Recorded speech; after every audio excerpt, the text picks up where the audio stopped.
They did not build cities, yet they changed the fate of the world. The Mongols, from the steppe to a world empire, the wind blows relentlessly across the steppes of Central Asia.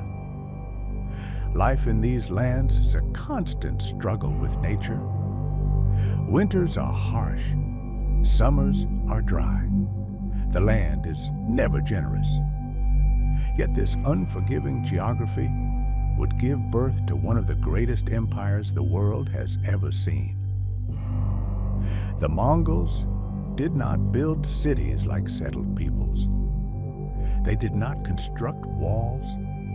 They did not erect monuments. Their power was not rooted in stone, but in movement. They were born on horseback.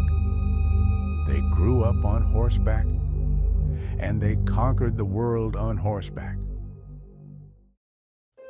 Life on the steppe and the Mongol mindset.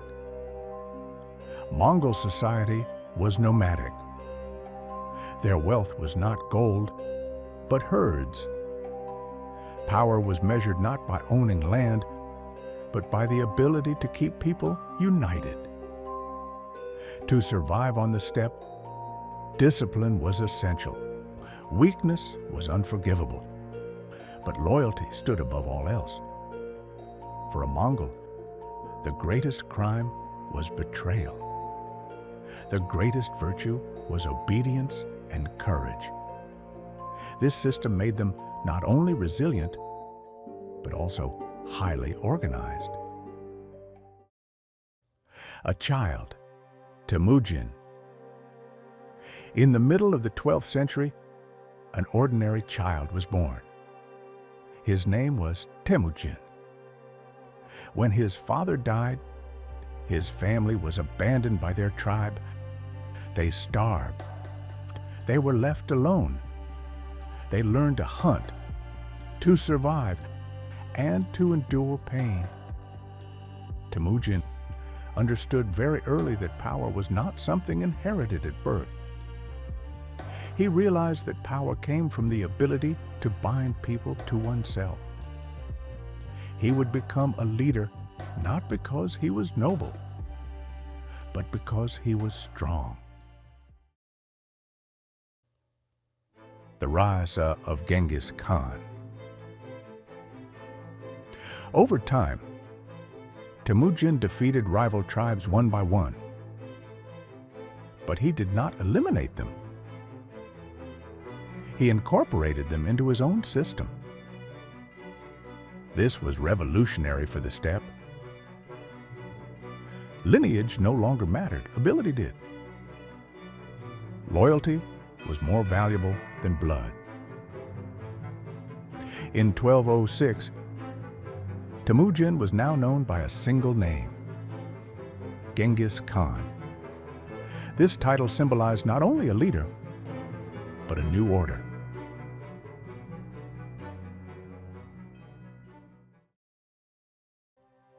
The Mongol army, an unstoppable machine.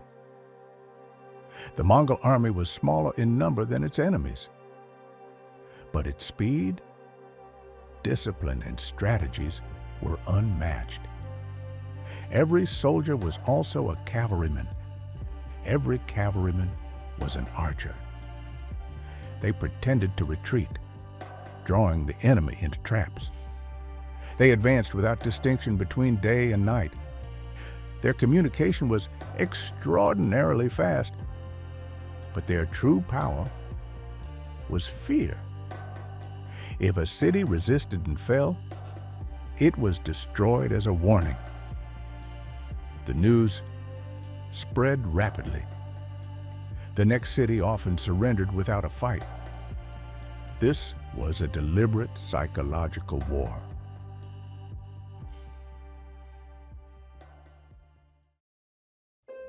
The beginning of the conquests.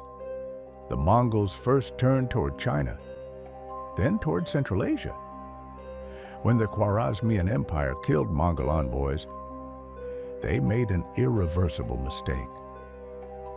Genghis Khan took his revenge not only with armies, but with systematic destruction. Cities fell, kingdoms collapsed, armies were scattered, but the Mongols did not only destroy. Conquerors who learned to govern.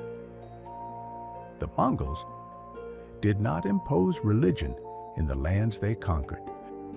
They collected taxes, but did not interfere with belief. They protected merchants. They made roads secure. This period would come to be known in history as Pax Mongolica. The Silk Road was safer than ever before. The flow of knowledge, goods, and culture between East and West accelerated. Gunpowder, the compass, and printing reached the West. Europe began to rediscover the world.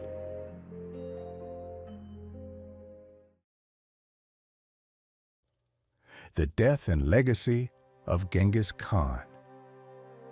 Genghis Khan died in 1227. The location of his grave remains unknown even today, but the legacy he left behind changed the course of history. Those who followed him conquered Asia, the Middle East, and Eastern Europe. Within a single generation, the Mongol Empire became the largest land empire the world had ever seen. Destruction or transformation? The Mongols caused the deaths of millions of people. This cannot be denied. But they also connected the world. They accelerated trade.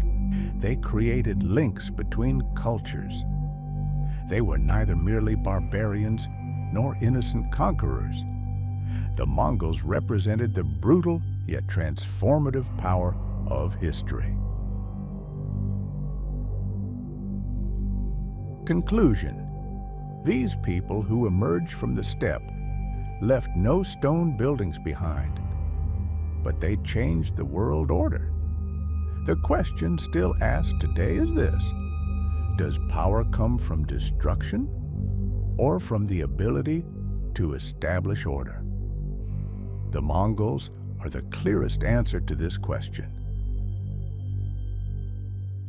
If you enjoyed this journey through history, don't forget to like the video and subscribe for more.